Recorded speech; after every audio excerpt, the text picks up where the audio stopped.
সবার জন্য রইল শুভেচ্ছা। আজকে শোনাব শরদিন্দু বন্দ্যোপাধ্যায়ের লেখা একটি অসাধারণ ছোট গল্প মানবী। তো চলুন শুরু করা যাক। কাহিনীর সূত্রপাত আজ হইতে 50 বছরেরও আগে। বিংশ শতাব্দীর বয়স তখন অনুমান 6 বৎসর। বাগবাজার নিবাসী কৃষ্ণকান্ত দাসের গৃহে উৎসবের ধুম লাগিয়ে গিয়াছে। তাহার একমাত্র পুত্র রাধাকান্তের বিয়ে। কৃষ্ণকান্ত বিত্তবান ব্যক্তি। কাগজে ব্যবসা করিয়া তিনি ভাগ্যলক্ষ্মীকে প্রসন্ন করিয়াছেন। তাহার লক্ষ্মীশ্রী দিনে দিনে বাড়িতেছে, কিন্তু তিনি বিপত্নিক। বয়স এখনো 50 পূর্ণ হয় নাই। বিবাহ উপলক্ষে আত্মীয় কুটুম্বে ঘর ভরিয়া গিয়াছে। রসুন চৌকি বাজিতেছে। আজ বর বধূ গৃহে আসিবে। বাড়ির সদর উঠানে আলপনা পড়িয়াছে, ফটকের মাথায় তোরণ মারল। কন্যাপক্ষ কলকাতারই বাসিন্দা, এখনই বরকনে আসিবে। বাড়িতে স্ত্রীলোকের সংখ্যাই বেশি, কারণ পুরুষাত্মীয়রা সকলেই বরযাত্র গিয়াছে। রসুন চৌকির মিঠা আওয়াজ চাপা দিয়া মোড়ের মাথায় গোড়ার ব্যান্ড শোনা গেল। দমাদম শব্দে চারিদিক সচকিত করিয়া শোভাযাত্রা আসিয়া পড়িল। সামনে ব্যান্ড বাজাইতে বাজাইতে পদাতিক ঘোড়ার দল, পিছনে দীর্ঘ বিসর্পিত ঘোড়ার গাড়ির সারি। প্রথমেই একটি পুষ্পমাল্যমণ্ডিত ল্যান্ডো গাড়ি, তাহাতে বড় বরকর্তা শোভা পাইতেছেন। অন্তর অন্তর পিছনে মখমলে ঘেরাটে ঢাকা পালকি, ইহার মধ্যে আছেন নববধূ। অতপর নানা জাতীয় যানবাহনের মধ্যে বরযাত্রীর দল। বাড়ির বর্ষীয়সী মেয়েরা ফটকের বাইরে উকি মারিয়া উত্তেজিত স্বরে বলিতে লাগিল, ওই আসিছে, ওই বরকনে আসছে। শোভাযাত্রা বাড়ির সম্মুখে থামিল। গোড়ার বাদ্য নীরব হইল। কৃষ্ণকান্ত লাফাইয়া ল্যান্ডো হইতে নামিয়া পড়িলেন। পিছন পিছন রাধাকান্তও নামিল। রাধাকান্তের মাথায় জরিদার টুপি, আগা পাঁচতোলা লাল মখমলের পোশাক। তাহার বয়স 12 বছর। কৃষ্ণকান্ত একটু ব্যস্তবাগীশ লোক। গাড়ি হইতে নামিয়াই উচ্চকণ্ঠে হাঁকাহাঁকি শুরু করিলেন। কোথায় গেল সব? বরকনে নিয়ে এলুম, সবাই হা করে দাঁড়িয়ে আছিস। চন্দ্রমুখী কই? কেষ্টমণি, ওরে শিগগির ঘড়ায় করে জল নিয়ে আয়। মঙ্গল ঘট, কোণে বউয়ের পালকির সামনে জল ঢাল। দুজন সধবা স্ত্রীলোক কাখে কলসি লইয়া আগাইয়া আসিল এবং পালকির সামনে জল ঢালিয়া দিল। কৃষ্ণকান্ত তখন সগর্বে গিয়া পালকির ঘেরা টোপ তুলিয়া দিলেন এবং পালকির ভিতর হইতে একটি মেয়েকে টানিয়া কোলে তুলিয়া লইলেন।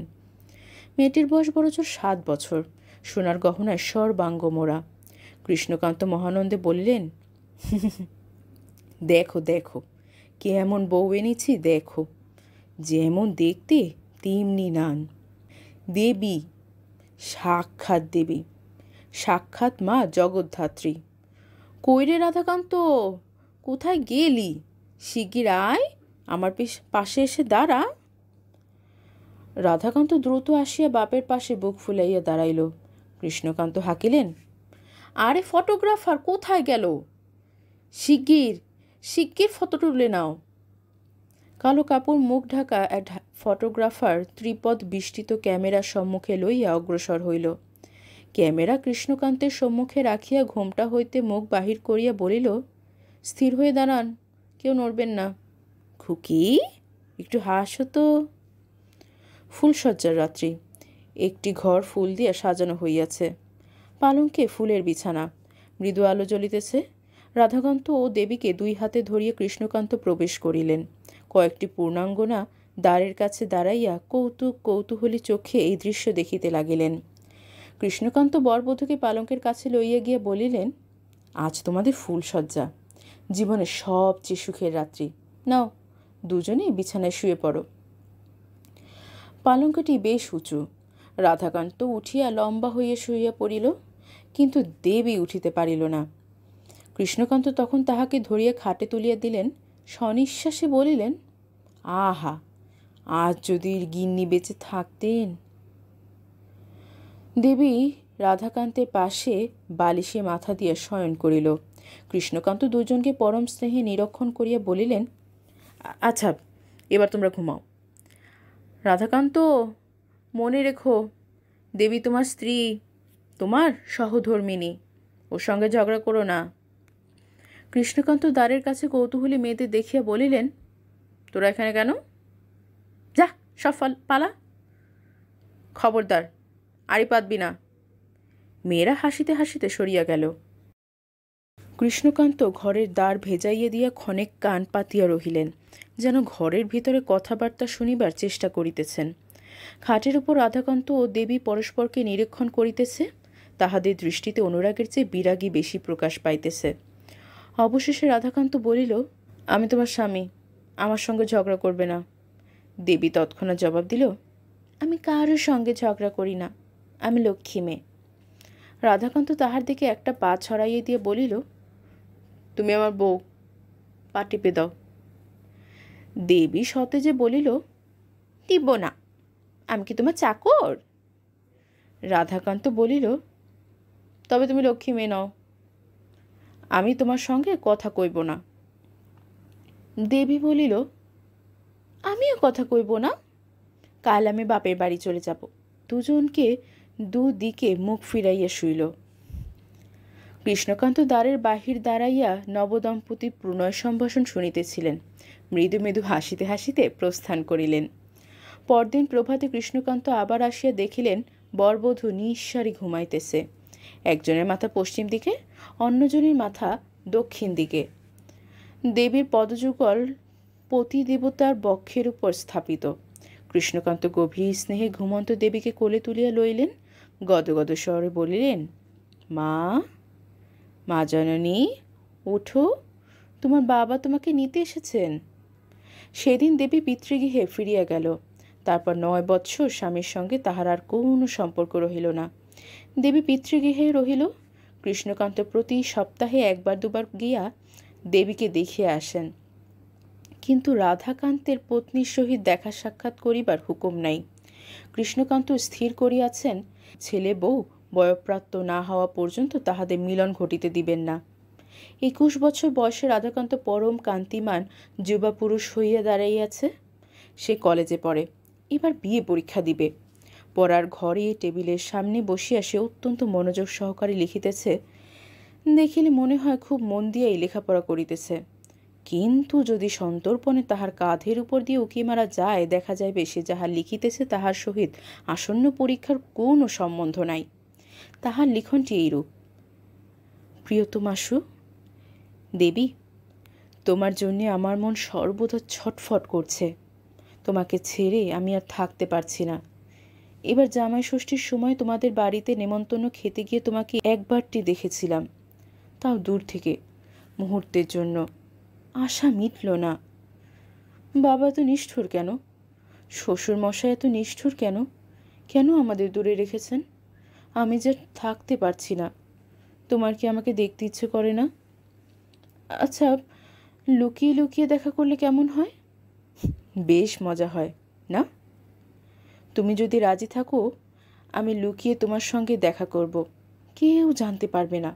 তুমি চিঠি লেখো। আমার একটা ফটোগ্রাফ এই সঙ্গে পাঠালাম, তোমার ফটোগ্রাফ আমাকে পাঠিও।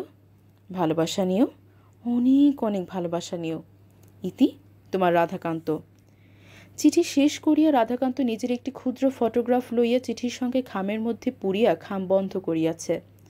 এমন সময় দ্বারের বাহিরে পিতার ফটফট চটির শব্দ শুনিয়া চোখে নিমেষে খামখানি পকেটে লুকাইল। তারপর একটি বই খুলিয়া একাগ্র চোখে তাহার পানে চাহিয়া রইল। কৃষ্ণকান্ত এই কয় বছরে আর একটু বৃদ্ধ হইয়াছেন। পদসঞ্চার ও বাচনভঙ্গি মন্থর হইয়াছে। তিনি কক্ষে প্রবেশ করিতেই রাধাকান্ত সম্ভ্রমে উঠিয়া দাঁড়াইল। কি বাবা? কৃষ্ণকান্ত বলিলেন, কিছু নয়, এই দেখতে এলাম। পড়াশুনো বেশ হচ্ছে তো? পরীক্ষার আর মাত্র 3 মাস বাকি। রাধাকান্ত বলিল, হ্যাঁ বাবা। কৃষ্ণকান্ত বলিলেন, এই বিয়ে পরীক্ষাটা পাশ করে নাও, তারপর আর তোমাকে পড়তে বলবো না। অবশ্য তোমাকে পেটের দায় চাকরি করতে হবে না। তবে কি জানো বাবা, বিএ ডিগ্রিটা হচ্ছে জীবনযুদ্ধে একটা বড় হাতিয়ার, ওটা হাতে থাকা ভালো। রাধাকান্ত বলিল, হ্যাঁ বাবা। কৃষ্ণকান্ত বলিলেন, আজ কি তোমার কলেজ নেই? রাধাকান্ত বলিল, আছে বাবা, এখনই যাব। হ্যাঁ, চটপট খাওয়া দাওয়া সেরে বেরিয়ে পড়ো। কলেজ কামাই করা ঠিক নয়, আর এই 3টে মাস বই তো নয়। পরীক্ষা হয়ে গেলেই ব্যাস নিশ্চিন্দি। তখন বৌমাকে ঘরে আনবো। 3টে মাস দেখতে দেখতে কেটে যাবে। কৃষ্ণকান্ত ধীরে ধীরে চলিয়া গেলেন। রাধাকান্ত বসিয়া পড়িল। দুই হাতে মাথা চাপিয়া সনিঃশ্বাসে বলিল, 3 মাস। ওদিকে দেবীর কাছে রাধাকান্তের চিঠি পৌঁছিয়াছিল। দেবী এখন পূর্ণ যুবতী, রূপে রসে লাবণ্যে যেন টলমল করিতেছে। চিঠি দেখিয়া দেবী প্রথমটা বুঝিতে পারিল না যে কে লিখিয়াছে। তাহাকে তো কেহ চিঠি লিখে না। একটু অবাক হইয়া সে খাম ছিঁড়িল। অমনি রাধাকান্তের ফটো বাহির হইয়া পড়িল। তখন সে সচকিতে চারিদিকে চাহিয়া দেখিল কেহ দেখিয়াছে কিনা। তারপর আঁচলের মধ্যে চিঠি লুকাইয়া নিজের ঘরে গিয়া দ্বার বন্ধ করিল। স্পন্দিত বক্ষে সে খাম হইতে ফটো বাহির করিয়া দেখিতে লাগিল। অধরে কখনো একটু হাসি খেলিয়া যায়, চোখ দুটি কখনো বাষ্পচ্ছন্ন হইয়া ওঠে। জামাই ষষ্ঠীর সময় দেবী ও রাধাকান্তকে চকিতের ন্যায় দেখিয়াছিল, কিন্তু অতটুকু দেখায় কি মন ভরে? ছবিটা তবু সে কাছে পাইয়াছে, যতবার ইচ্ছে দেখিতে পারিবে। অবশেষে ছবিখানি বুকের মধ্যে লুকাইয়া রাখিয়া দেবী চিঠি পড়িল। বুক দুরু দুরু করিতে লাগিল, মুখ তপ্ত হইয়া উঠিল। রাধাকান্ত যেন দেবীর মনের কথাই দেবীকে লিখিয়াছে। দেবী যেমন স্বামীকে চায়, স্বামীও তেমনি দেবীকে পাইবার জন্য পাগল। কিন্তু এত আবেগ বিহুলতার মধ্যেও দেবী স্থিরভাবে চিন্তা করিবার ক্ষমতা হারায় নাই। সে স্বামীর চিঠিখানি মুঠিতে লইয়া অনেকক্ষণ চিন্তা করিল। তারপর বুকের তলায় বালিশ দিয়া বিছানায় শুইয়া চিঠির উত্তর লিখিতে প্রবৃত্ত হইল। চিঠিতে সলজ্জ অপটু ভাষায় দেবীর মনের ভাব প্রকাশ পাইল। শ্রীচরণ কমলেশু, তোমার চিঠি, তোমার ছবি আর চিঠি পেয়েছি। আমার আর এখানে থাকতে ইচ্ছে করে না, তোমার কাছে থাকতে ইচ্ছে করে। কবে তুমি আমাকে নিয়ে যাবে? বাবা দুপুরবেলা অফিসে যান, বাড়িতে ঝি চাকর ছাড়া কেউ থাকে না। তুমি আমার প্রণাম নিও। ইতি, তোমার দেবী। চিঠির মধ্যে নিজের একটি ফটো দিয়া দেবী ঝিয়ের হাতে চিঠি ডাকে পাঠাইয়া দিল। চিঠি পাইয়া রাধাকান্ত একেবারে মাতিয়া উঠিল। চিঠিতে কথা বেশি নাই, কিন্তু মনের ভাব সুস্পষ্ট। রাধাকান্ত স্বভাবতই একটু ভাবপ্রবণ, একটু হঠকারী। অগ্রপশ্চাৎ বিবেচনা করিয়া কাজ করা তাহার স্বভাব নয়। সে মনে মনে এক প্রচণ্ড সংকল্প করিয়া বসিল। দেবীকে সে চুরি করিয়া লইয়া পালাইবে। সংকল্প কার্যে পরিণত করিতে বিলম্ব হইল না। পরদিন দুপুরবেলা স্যাকরা গাড়ি চড়িয়া রাধাকান্ত শ্বশুরভবনে উপস্থিত হইল। দ্বারের কড়া নাড়িতেই দেবী দ্বার খুলিয়া দিল, যেন দ্বারের কাছে দাঁড়াইয়া প্রতীক্ষা করিতেছিল। প্রথম সমাগমে লজ্জা কাটিতে একটু সময় লাগিল। রাধাকান্ত হর্ষ রোমাঞ্চিত, দেবী বিনত ভুবন বিজয়ী নয়না। ক্রমে ক্রমে ভাব হইল, চুপি চুপি ফিস ফিস কথা হইল। রাধাকান্ত দেবীর হাত ধরিয়া নিজের বুকের উপর রাখিল। তোমাকে ছেড়ে আর আমি থাকতে পারছি না, চলো দুজন মিলে পালিয়ে যাই। দেবী চমকিয়া চোখ তুলিল। পালিয়ে যাবে? কোথায় পালিয়ে যাবে? রাধাকান্ত বলিল, যেদিকে দু চক্ষু যায়, বাবাদের অত্যাচার আর সহ্য হয় না। দেবী ক্ষণিক চিন্তা করিল। পালাইয়া যাইবে? কিন্তু স্বামীর সঙ্গে পালাইয়া যাইতে দোষ কি? সীতা রামের সঙ্গে বনবাসে গিয়াছিলেন। সুভদ্রা। একটি সিল্কের চাদর গায়ে জড়াইয়া লইয়া দেবী বলিল, চলো। কেহ জানিল না দুইজনে স্যাকরা গাড়ি চড়িয়া কোথায় চলিয়া গেল। দেবীর বাবা হরিমোহন বৈকালে অফিস হইতে ফিরিয়া দেখিলেন দেবী গৃহে নাই। ঝি চাকরেরা কিছু জানে না। হরিমোহন ভয় পাইয়া বেহাইয়ের কাছে ছুটিলেন। ওদিকে কৃষ্ণকান্তের গৃহে রাধাকান্তও অনুপস্থিত। সে কলেজে যাইবে বলিয়া বাহির হইয়াছিল, আর ফিরিয়া আসে নাই। ব্যাপার বুঝিতে বৈবাহিক যুগলের বিলম্ব হইল না। তাহারা অবিমৃষ্যকারী যুবক যুবতীর উপর অতিশয় ক্রুদ্ধ হইয়া চারিদিকে তল্লাশ আরম্ভ করিলেন। চেনা পরিচিত কাহারও ঘরে ফেরারিদের পাওয়া গেল না। হোটেলেও তাহার যায় নাই। এদিকে রাত্রি হইয়া গিয়াছে, টিপি টিপি বৃষ্টি পড়িতেছে। অবশেষে রাত্রি 10টার সময় নগরের প্রান্তে একটি নির্জন পার্কে তাহাদের পাওয়া গেল। একটি বেঞ্চের উপর দুজনে পাশাপাশি বসিয়া আছে। দেবীর সিল্কের চাদরটি দুজনের গায়ে জড়ানো।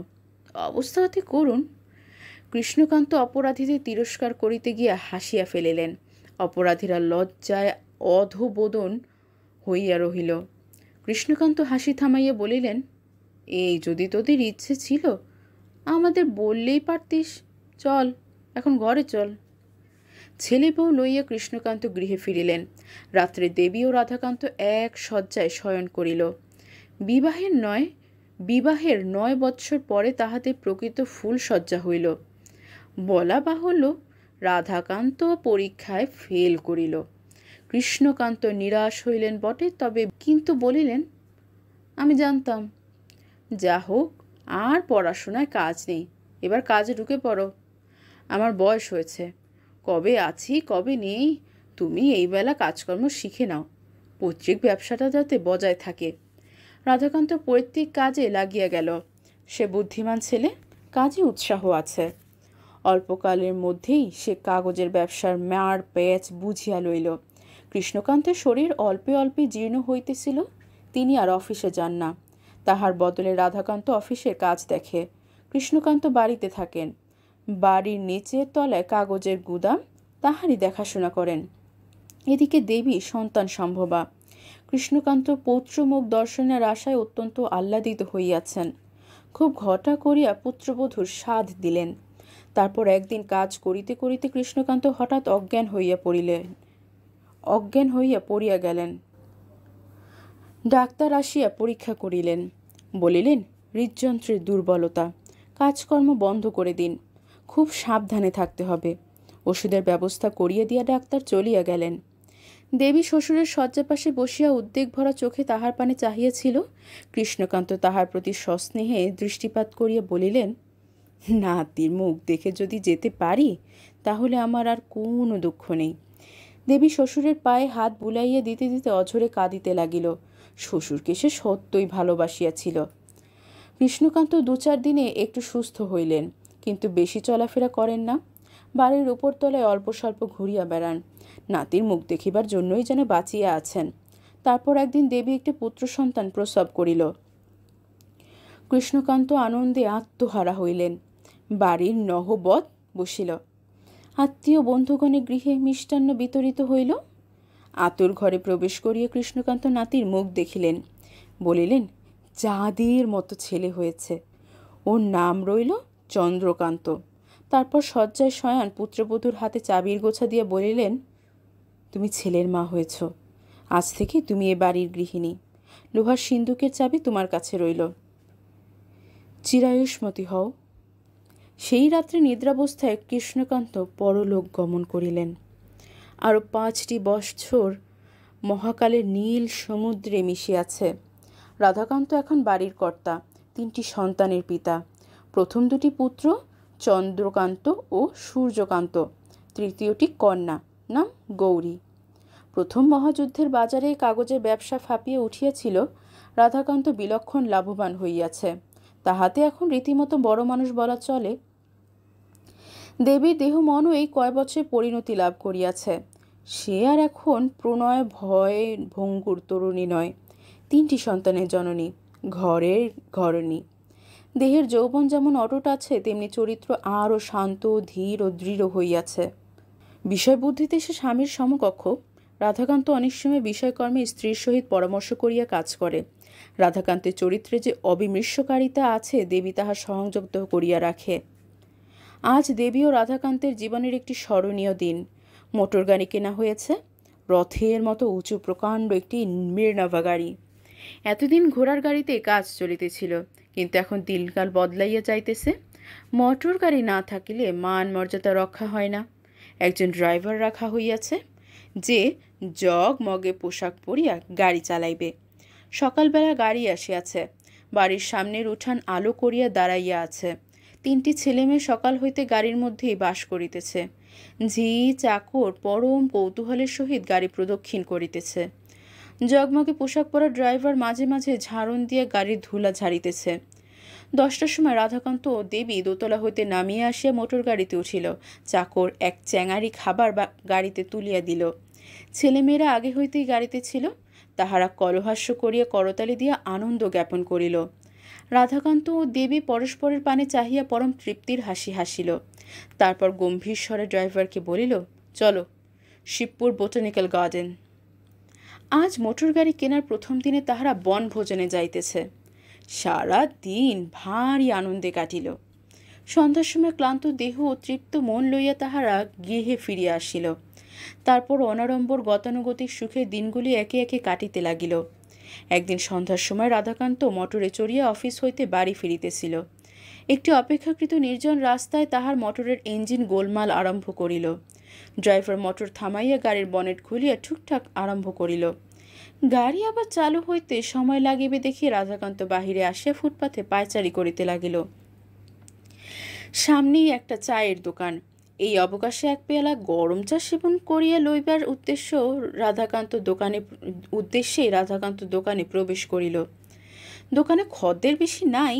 রাধাকান্ত চা ফরমাশ করিয়া একটি টেবিলের সামনে বসিল। ঘরে এখনো আলো জ্বলে নাই।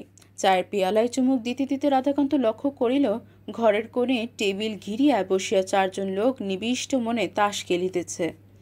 নির্জন ঘরে ক্রীড়ারত ওই লোকগুলো তাহাকে আকর্ষণ করিতে লাগিল। চায়ের পেয়ালা শেষ করিয়া সে তাহাদের টেবিলের পাশে গিয়া দাঁড়াইল। লোকগুলো কেহ তাহাকে লক্ষ্য করিল না, আপন মনে খেলিয়া চলিল। প্রেমারা খেলা চলিতেছে, জুয়া খেলা। কিন্তু ইহারা বেশি বড় দান দিয়া খেলিতেছে না, 2-4 আনা দিয়ে খেলিতেছে। এই খেলা রাধাকান্তের পরিচিত। সে আগ্রহ সহকারে দেখিতে লাগিল।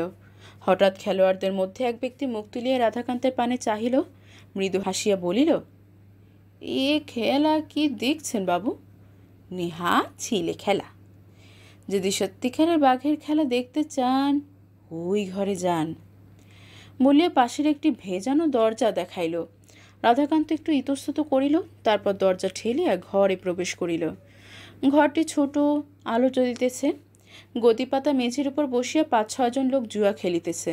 প্রত্যেকের সম্মুখে টাকার স্তূপ। রাধাকান্তকে দেখিয়া কেহ বিস্ময় প্রকাশ করিল না।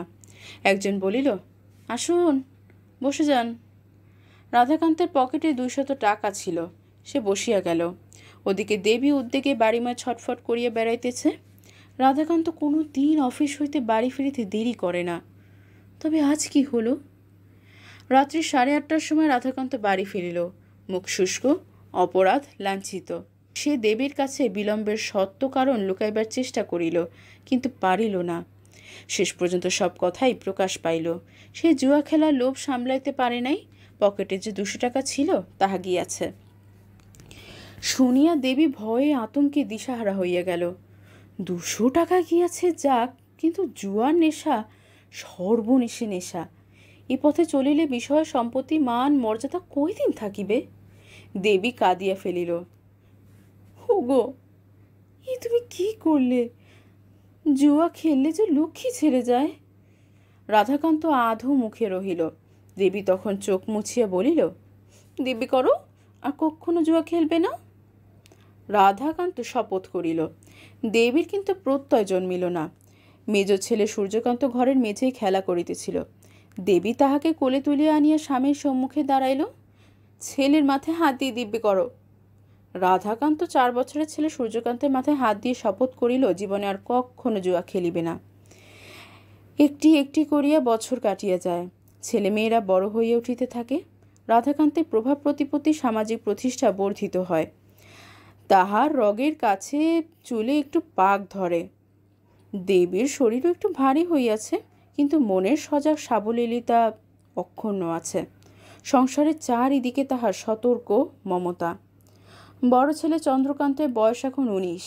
সে সরল ধীর প্রকৃতির ছেলে, কলেজে বিয়ে পড়ে। সূর্যকান্তের বয়স 17। স্বাস্থ্যবান, একটু উগ্র প্রকৃতি, খেলাধুলার দিকে মন, লেখাপড়ায় মন নাই। স্কুল ও কলেজের মধ্যবর্তী উঁচু বেড়া পার হইতে পারে নাই। সর্বকনিষ্ঠা গৌরী, বয়স 14, মায়ের মতো লাবণ্যবতী নয়, কিন্তু যৌবনে তরুণদ্বারে আসিয়া তাহার আকৃতি বেশ একটি কোমল কমনীয়তা লাভ করিয়াছে। এই গৌরীকে সূত্র ধরিয়া যে সংসারে মহাবিপর্যয় প্রবেশ করিবে তাহা কেহ জানে না, কিন্তু সে পরের কথা। চন্দ্রকান্ত লুকাইয়া প্রেমে পড়িয়াছিল পাশের বাড়ির মেয়ে অমিয়ার সঙ্গে। অমিয়া সদবংশের মেয়ে, কিন্তু তাহার বাবার অবস্থা ভালো নয়। কোনো রকমে দিন চলে। 2 পরিবারের মধ্যে মুখ চেনাচেনি থাকিলেও সামাজিক মেলামেশা নাই। চন্দ্রকান্তের শয়নঘরে জানালা দিয়ে অমিয়ার শয়নঘরের জানালা দেখা যায়। মাঝখানে 10-12 হাত ব্যবধান। এই জানালা পথে ভালোবাসা জন্মিয়াছিল। প্রথমে চোখাচোখি হইলে সলজ্জে মুখ ফিরাইয়া লওয়া, তারপর চোখে চোখ মিলিয়া হাসি, তারপর চাপা গলায় দু একটি কথা। তোমার নাম কি? অমিয়া। আমার নাম চন্দ্রকান্ত। জানি। তারপর ক্রমে হাত মুখ নাড়িয়ে ইশার ইঙ্গিতে প্রেম নিবেদন। প্রেম নিবেদনটা চন্দ্রকান্তের পক্ষেই বেশি। অমিয়া তাহার নাটুকে অঙ্গভঙ্গি দেখিয়া হাসে। একদিন সকালবেলা চন্দ্রকান্ত জানালার সম্মুখে দাঁড়াইয়া অঙ্গভঙ্গি সহকারে অমিয়াকে প্রাত্যহিক প্রেম নিবেদন করিতেছিল। দুঃখের বিষয়, আজ সে ঘরের দরজা বন্ধ করিতে ভুলিয়া গিয়াছিল। দেবী কোনো একটা সাংসারিক কাজের উপলক্ষে ঘরে প্রবেশ করিয়া থমকিয়া দাঁড়াইয়া পড়িল। তারপর নিঃশব্দে জানালার দিকে অগ্রসর হইল। চন্দ্রকান্ত মাকে দেখিতে পায় নাই, অন্য জানালা হইতে অমিয়া দেখিতে পাইয়াছিল। সে চট করিয়া সরিয়া গেল। চন্দ্রকান্ত ফিরিয়া দেখিল, মা! মায়ের চোখে আগুন ঠিকরাইয়া পড়িতেছে। সে ভয়ে জড়সড় হইয়া পড়িল। দেবী কঠিন স্বরে বলিল, চন্দ্রকান্ত, তুই তুই পাশের বাড়ির মেয়েকে ইশারা করছিলি? তোর এত দূর অধঃপতন হয়েছে? চন্দ্রকান্ত ঠোঁট চাটিয়া বলিল, মা, আমি। দেবী তীব্র ভর্ৎসনার কণ্ঠে বলিয়া উঠিল, ছি ছি ছি ছি চন্দ্রকান্ত, তোর এই কাজ! এই বংশে কেউ কখনো এই কাজ করেনি।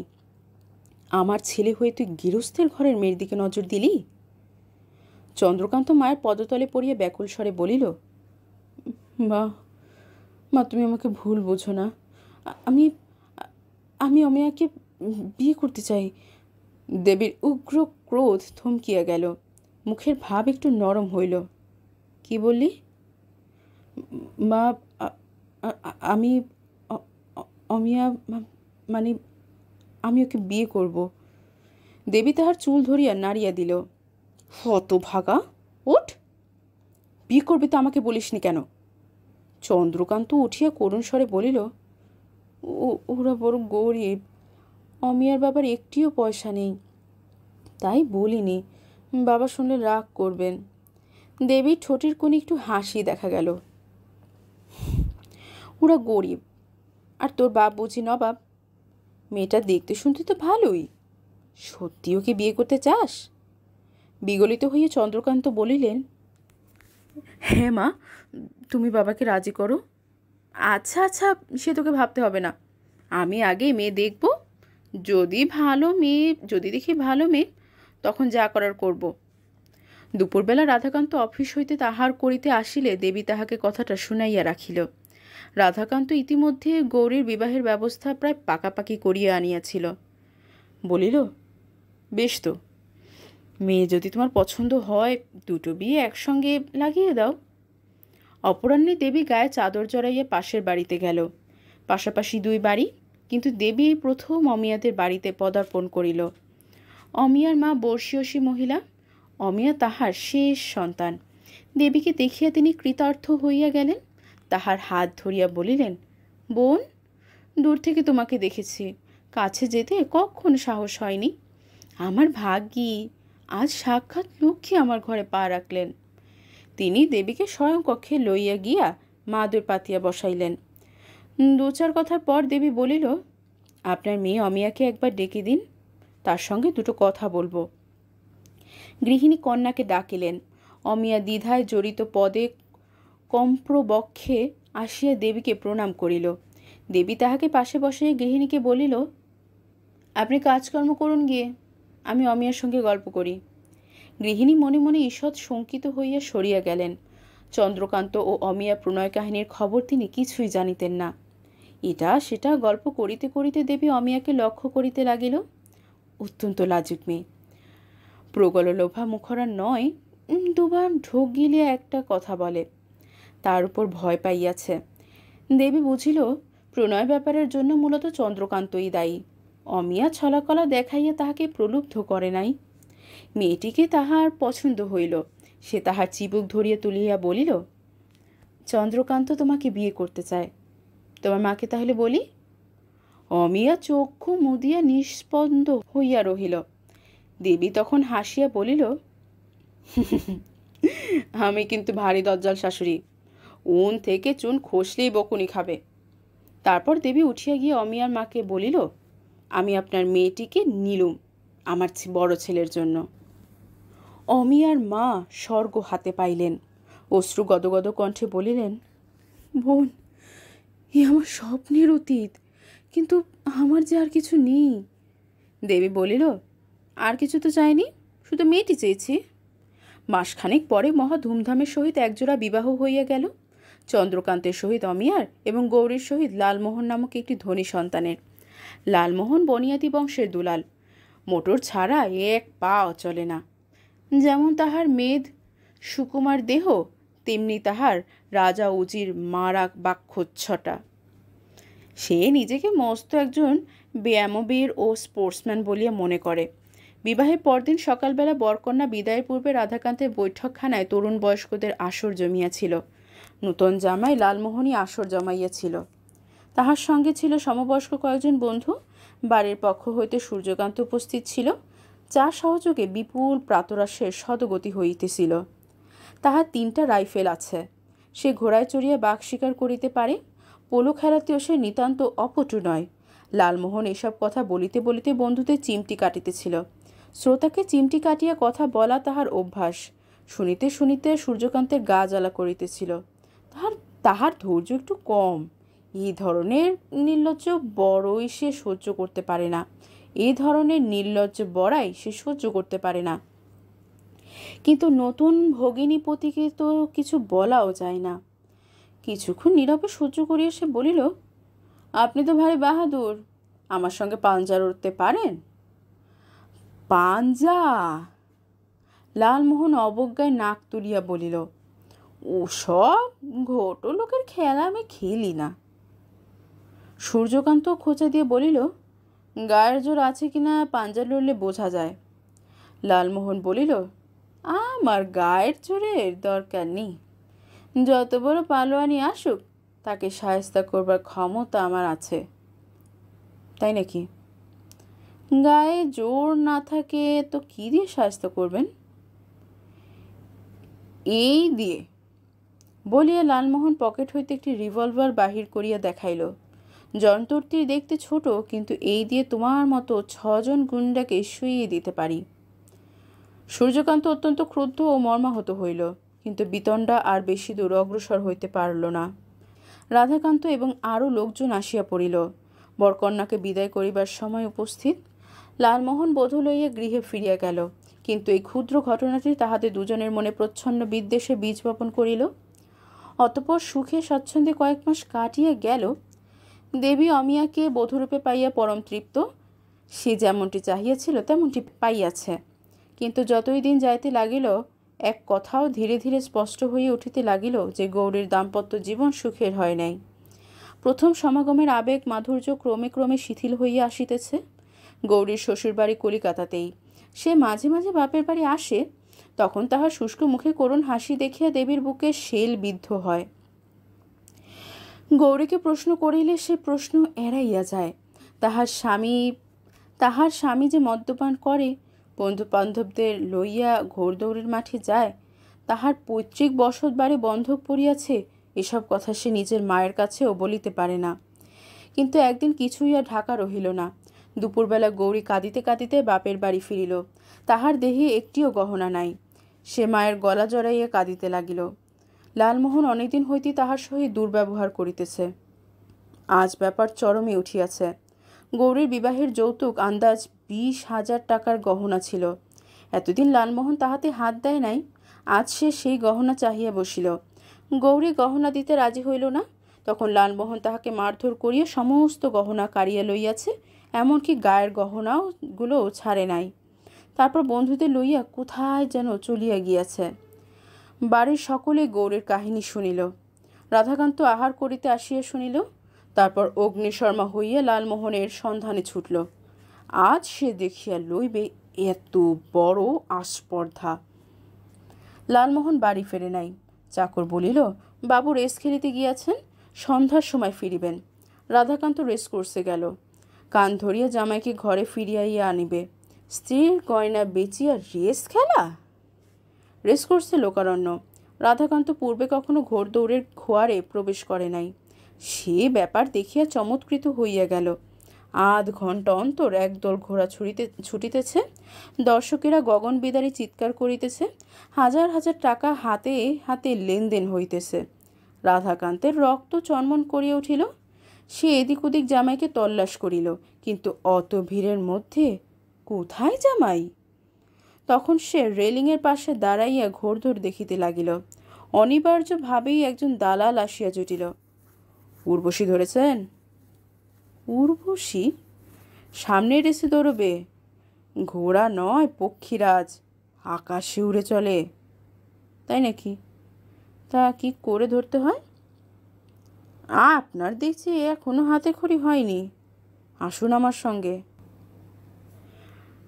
রাধাকান্তের সঙ্গে 100 টাকা ছিল, তাই দিয়ে সে বাকি সব কটা রেস খেলিল। রেসের শেষে দেখা গেল সে 50 টাকা জিতিয়াছে। সে উত্তেজিত মনে ভাবিতে লাগিল, সঙ্গে যদি আরও টাকা থাকিত তাহা হইলে সে আরও জিতিতে পারিত। সন্ধ্যার পর বাড়ি ফিরিয়া সে রেসের কথা উচ্চারণ করিল না। বলিল লালমোহনকে কোথাও খুঁজিয়া পায় নাই। দীর্ঘ পারিবারিক আলোচনার পর স্থির হইল লালমোহন উচ্ছন্নে যাইতে চায়, যাক, গৌরী বাপের বাড়িতে থাকিবে। পরের শনিবার রাধাকান্ত আবার রেস খেলিতে গেল। দেবী কিছুই জানিল না। এইভাবে চুপি চুপি জুয়া খেলা চলিতে লাগিল। রাধাকান্তের রক্তে জুয়ার প্রচণ্ড নেশা ছিল। সে শপথ ভুলিয়া গেল। তাহার সহজ বিষয় বুদ্ধিও লোপ পাইল। শীতের দিনে ঘোড়দৌড়ের মরশুম যখন শেষ হইল, তখন রাধাকান্তের ব্যবসায় তহবিলে যত টাকা ছিল সব গিয়াছে, উপরন্ত আকণ্ঠ দেনা।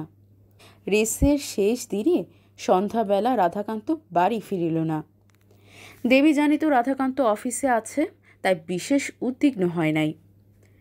কিন্তু রাত্রি 9টা বাজিয়া যাইবার পরও যখন সে ফিরিল না এবং অফিসে টেলিফোন করিয়াও কোনো খবর পাওয়া গেল না, তখন দেবী 2 ছেলেকে লইয়া রাধাকান্তের অফিসে গেল। শূন্য অফিসে রাধাকান্তের মৃতদেহ পড়িয়া আছে। সে বিষ খাইয়া আত্মহত্যা করিয়াছে। মৃত্যুকালে নিজের সমস্ত অপরাধ স্বীকার করিয়া দেবীকে একটি চিঠি লিখিয়া গিয়াছে। এই মর্মান্তিক আঘাতে দেবী প্রায় ভাঙিয়া পড়িল। কিছুদিন সে শয্যা ছাড়িয়া উঠিল না। তারপর উঠিয়া যন্ত্রের মতো গৃহকর্ম করিয়া বেড়াইতে লাগিল। অবসরকালে স্বয়ংকক্ষে রাধাকান্তের ফটোগ্রাফের সামনে দাঁড়াইয়া একদৃষ্টে চাহিয়া থাকিত। মনে মনে প্রশ্ন করিত, কেন এই কাজ করতে গেলে? টাকায় কি বড়? আমরা কি কেউ নই? কিন্তু তাহার মাথার উপর নিয়তির খড়গ যে এখনো উদ্যত হইয়া আছে তাহা সে জানিত না। শ্বশুরের মৃত্যু সংবাদ জানাজানি হইবার পর হঠাৎ লালমোহন কোথা হইতে আসিয়া উপস্থিত হইল। কোনো রহস্যময় উপায়ে আবার তাহার অবস্থা ফিরিয়া গিয়াছে। মুরব্বিয়ানা চালে মোটর হইতে নামিয়া শ্বশুরগৃহে প্রবেশ করিল। গ্রামভারী মুখে সকলকে সান্ত্বনা দিয়া বলিল, আমি আছি, তোমাদের কোনো ভয় নেই। গৌরী দীর্ঘকাল পরে স্বামীকে দেখিয়া বোধহয় আনন্দিত হইল, কিন্তু সূর্যকান্ত তাহার লম্বা লম্বা কথায় জ্বলিয়া উঠিল। কথা কাটাকাটি আরম্ভ হইতে বিলম্ব হইল না। সূর্যকান্ত বলিল, তোমার জন্য বাবা আত্মহত্যা করেছেন, তুমি দায়ী। লালমোহনও গরম হইয়া উঠিল। ডেপবি করো না, স্কুলের ছেলে, লেখাপড়া করো গিয়ে। গৌরী ও চন্দ্রকান্ত উপস্থিত হইল। তাহারা ঝগড়া থামাইবার চেষ্টা করিল, কিন্তু নিয়তির লিখন কে খণ্ডাইবে? ঝগড়া চরমে উঠিল। সূর্যকান্ত বলিল, বেরিয়ে যাও এখান থেকে। লালমোহন বলিল, তোমার হুকুম নাকি? যাব না। এটা আমার শ্বশুর বাড়ি, আমারও হক আছে। সূর্যকান্ত ছুটিয়া গিয়া তাহাকে ধাক্কা দিল। লালমোহন পকেট হইতে পিস্তল বাহির করিয়া সূর্যকান্তের বুকে গুলি করিল। চোখের নিমেষে একটা ভয়ঙ্কর ব্যাপার ঘটিয়া গেল। বন্দুকের আওয়াজে ঝি চাকর যে যেখানে ছিল ছুটিয়া আসিল। হাহাকার পড়িয়া গেল। দেবী আসিয়া যখন পুত্রের রক্তাক্ত দেহ কোলে তুলিয়া লইল, তখন সূর্যকান্তের প্রাণ বাহির হইয়া গিয়াছে। লালমোহন পিস্তল হাতে দাঁড়াইয়া আছে। অল্প শোকে কাতর, অনেক শোকে পাথর। দেবী ছেলের মৃতদেহ বুকে জড়াইয়া মেয়ে জামাইয়ের পানে চোখ তুলিল, অকম্পিত শহরে বলিল, চলে যাও তোমরা, দুজনই চলে যাও, আর কখনো আমাকে মুখ দেখিও না। লালমোহন খুনের দায়ে দায়রা সোপর্দ হইল। মামলা কিন্তু টিকিল না। দেবী আদালতে গিয়ে সাক্ষ্য দিল যে খেলার ছলে হাত কাড়াকাড়ি করিতে করিতে আচমকা লালমোহনের পকেটের বন্দুক ফায়ার হইয়া গিয়েছিল। আদালতে সকলেই উপস্থিত ছিল। লালমোহন খালাস পাইবার পর গৌরী আসিয়া মায়ের পা জড়াইয়া ধরিল। দেবী কিন্তু তাহার পানে চাহিল না, কঠিন স্বরে বলিল, আমার সঙ্গে তোমাদের কোনো সম্পর্ক নেই, যাও, আর আমার কাছে এসো না, যতদিন বেঁচে থাকবো তোমাদের মুখ দেখব না। রাধাকান্তের মৃত্যুর পর হইতেই তাহার গৃহে মহাজনেরা যাতায়াত আরম্ভ করিয়াছিলেন। তাহারা অনেক টাকা ধার দিয়াছিলেন। রাধাকান্তের সম্পত্তি হইতে সে টাকা উদ্ধার করা যাইবে কিনা এই চিন্তা তাহাদের উদ্বিগ্ন করিয়া তুলিয়াছিল, এবং যতই দিন যাইতেছিল তাহাদের ব্যবহার ততই কড়া হইয়া উঠিতেছিল। এদিকে দেবীর হাতে যে নগদ টাকা আছে তাহাতে কোনো মতে সংসার চলে, মহাজনের ধার শেষ করা যায় না। চন্দ্রকান্ত পৈতৃক ব্যবসার কিছুই জানে না, তবু সে প্রাণপাত করিয়া ব্যবসাকে আবার দাঁড় করাইবার চেষ্টা করিতেছে, কিন্তু একা নিঃসহায় অবস্থায় সব দিক সামলাইতে পারিতেছে না। ফুটা নৌকার মতো দেবীর সংসার ধীরে ধীরে মজিবার উপক্রম করিতেছে। এই বিপর্যয়ের মধ্যে অমিয়া একটি পুত্র সন্তান প্রসব করিয়াছে। অন্ধকারের শিশু, তাহার জন্মকালে নহবত বাজে নাই, মিষ্টান্ন বিতরিত হয় নাই, কিন্তু এই নাতিকে কোলে পাইয়া দেবী যেন নবজীবন লাভ করিয়াছে। সে এখন আর সংসারে কাজ দেখে না, নাতিকে কোলে লইয়া বসিয়া থাকে আর চিন্তা করে। অমিয়া নিঃশব্দে সংসারের সমস্ত ভার নিজের মাথায় তুলিয়া লইয়াছে।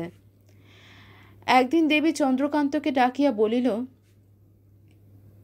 পাওনাদারদের সকলকে খবর দে, তারা যেন কাল সকালে আসে, আমি তাদের সঙ্গে কথা বলবো। চন্দ্রকান্ত চমৎকৃত হইয়া মায়ের মুখের পানে চাহিল। এতদিন সে সংসার সমুদ্রে হাবুডুবু খাইতেছিল, এখন তাহার বুক নাচিয়া উঠিল। আর ভয় নাই, মা তাহার পাশে আসিয়া দাঁড়াইয়াছেন। পরদিন সকালে ৫-৬ জন পাওনাদার আসিয়া বৈঠকখানায় বসিলেন। তারপর দেবী নাতিকে কোলে লইয়া তাহাদের সম্মুখে আসিয়া দাঁড়াইল। বিধবার শুভ্র বেশ, মুখে শান্ত গাম্ভীর্য, সকলে সসম্ভ্রমে উঠিয়া দাঁড়াইলেন। দেবী ধীর কণ্ঠে বলিল, আপনারা বসুন। আমি কুলস্ত্রী আজ লজ্জা ত্যাগ করে আপনাদের সামনে দাঁড়িয়েছি, আমার কথা আপনাদের শুনতে হবে। একজন বলিলেন, বলুন বলুন, কি বলবেন বলুন। দেবী বলিল, আমার স্বামী আপনাদের কাছে টাকা ধার করেছিলেন, আমার স্বামীর ঋণ আমি শোধ করব, 1 পয়সা বাকি রাখব না, কিন্তু আমাকে একটু সময় দিতে হবে। পাওনাদারেরা চুপ করিয়া রহিলেন। দেবী আবার বলিল, আমি আজই আপনাদের পাওনা শোধ করতে পারি, আপনাদের আদালতে যেতে হবে না, ডিক্রি জারি করতে হবে না। আমার এই বাড়িখানা আছে, আরও কিছু স্থাবর সম্পত্তি আছে, গায়ের গয়না আছে, সেসব বিক্রি করে আপনাদের টাকা চুকিয়ে দিতে পারি, কিন্তু তাতে আমার ছেলেপিলে খেতে পাবে না, আমার এই নাতি 1 ঝিনুক দুধ পাবে না। আপনারা কি তাই চান? একজন তাড়াতাড়ি উঠিয়া বলিলেন, না না, সে কি কথা, আমরাও ছেলেপিলে নিয়ে ঘর করি, আপনাকে কষ্ট দেওয়া আমাদের উদ্দেশ্য নয়, কিন্তু। দেবী বলিল, তবে আমাকে এই অনুগ্রহটুকু করুন, আমি আমার এই নাতির মাথায় হাত দিয়ে দিব্যি করছি, আপনাদের টাকা আমি শোধ দেব, আমার স্বামীর ঋণ আমি রাখব না, আমাকে দয়া করে 1 বছর সময় দিন। দেবীর কথা মহাজনদের মর্ম স্পর্শ করিল। তাহারা 1 বছর অপেক্ষা করিতে সম্মত হইলেন। পরদিন হইতে দেবী কাজে লাগিয়া গেল। লজ্জার সংকোচ ত্যাগ করিয়া রীতিমতো অফিস যাইতে লাগিল। চন্দ্রকান্ত সঙ্গে থাকিত, দেবী স্বামীর আসনে বসিয়া কাজকর্ম পরিচালনা করিত। পুরনো বিশ্বাসী কর্মচারীরা একে একে ফিরিয়া আসিল। সম ব্যবসায়ী কয়েকজন বন্ধু বিধবাকে সাহায্য করিবার জন্য অগ্রসর হইয়া আসিলেন। রাধাকান্তের বিলাত হইতেও অনেক কাগজ আমদানি হইত, মাঝে বন্ধ হইয়া গিয়েছিল। বিলাতি কাগজওয়ালাদের সঙ্গে আবার সম্বন্ধ স্থাপিত হইল। দেখিয়া শুনিয়া পুরাতন গ্রাহকরাও ফিরিয়া আসিতে লাগিলেন। 1 বৎসর হাড় ভাঙা খাটুনির পর ব্যবসা আবার দাঁড়াইয়া গেল। চন্দ্রকান্ত ইতিমধ্যে কাজকর্ম শিখিয়া লইয়াছিল। তাহাকে অফিসে বসাইয়া দেবী বলিল, এবার তুই চালা, কাল থেকে আমি আর আসব না। পরদিন পাওনাদারদের ডাকিয়া দেবী তাহাদের টাকা চুকাইয়া দিল। তাহারা ধন্য ধন্য করিতে করিতে টাকা লইয়া প্রস্থান করিলেন। দেবী কিন্তু ভিতরে ভিতরে জীবনে বীতস্পৃহ হইয়াছিল। তাহার কাজ শেষ হইয়াছে, আর বাঁচিয়া থাকিবার প্রয়োজন নাই। নাতিটি ইতিমধ্যে 1.5 বছরের হইয়াছে। দেবী তাহার নাম রাখিয়াছে উষাকান্ত। তাহার এখন পা হইয়াছে। সে সারাক্ষণ ঠাকুরমার আঁচল চাপা থাকিতে রাজি নয়। খেলা করিতে করিতে সিঁড়ি দিয়া নিচে নামিয়া যায়, উঠানে ছুটোছুটি করিয়া খেলা করে। একদিন এক কাণ্ড হইল। বাড়ির নিচের তলায় কাগজের গুদাম। উষাকান্ত গুদামের দ্বার খোলা পাইয়া ভিতরে প্রবেশ করিয়াছিল। তারপর কেমন করিয়া কাগজের গুদামে আগুন লাগিয়া গেল। শিশুকে কেহ গুদামে প্রবেশ করিতে দেখে নাই, অথচ বাইরেও তাকে পাওয়া যাইতেছে না। দেবী তখন সেই জ্বলন্ত অগ্নিকুণ্ডে প্রবেশ করিয়া শিশুকে উদ্ধার করিয়া আনিল। তাহার নিজের দেহ পুড়িয়া ক্ষত বিক্ষত হইয়া গেল, কিন্তু উষাকান্তের গায়ে আঁচ লাগিল না। তারপর দমকল আসিয়া আগুন নিভাইল। আর্থিক ক্ষতি বেশি হইল না বটে, কিন্তু দেবী সর্বাঙ্গে দহন ক্ষত লইয়া শয্যা গ্রহণ করিল। ডাক্তার পরীক্ষা করিয়া বিশেষ ভরসা দিতে পারিলেন না। জীবনের আশা খুবই কম। তিনি যন্ত্রণা লাঘবের প্রলেপ দিয়া চলিয়া গেলেন। রাত্রে দেবী অমিয়ার আঁচলে নিজের চাবির গোছা বাঁধিয়া দিয়ে বলিল, আমি চললুম। আজ থেকে তুমি বাড়ির গিন্নি। চন্দ্রকান্ত উপস্থিত ছিল। দুইজনে অঝরে কাঁদিতে লাগিল। গৌরীর শ্বশুর বাড়িতে বিলম্বে খবর পৌঁছিয়াছিল। দুপুর রাত্রে গৌরী আসিল। মায়ের বুকের উপর মাথা রাখিয়া কাঁদিতে লাগিল। দেবী কিন্তু চোখ খুলিয়া মেয়ের পানে চাহিল না। গৌরী কাঁদিতে কাঁদিতে বলিল, মা, একবার কথা বলো, আমাদের ক্ষমা করেছ। দেবী কিন্তু কথা কহিল না, চোখ মিলিয়ে চাহিলও না। তারপর তাহার ডান হাতখানা ধীরে ধীরে উঠিয়া গৌরীর মাথার উপর স্থাপিত হইল। আঙ্গুলগুলি গৌরীর চুলের মধ্যে একটু খেলা করিল। তারপর তাহার অবশ হাত গৌরীর মাথা হইতে খসিয়া পড়িল। দেবীর জীবন লীলা শেষ হইয়াছে। আপনাদের ধন্যবাদ গল্পটি মনোযোগ দিয়ে শোনার জন্য। আপনাদের কেমন লেগেছে জানাতে ভুলবেন না। গল্পটি ভালো লাগলে শেয়ার করুন এবং চ্যানেলে সাবস্ক্রাইব করুন নতুন নতুন গল্প শোনার জন্য। ধন্যবাদ সবাইকে।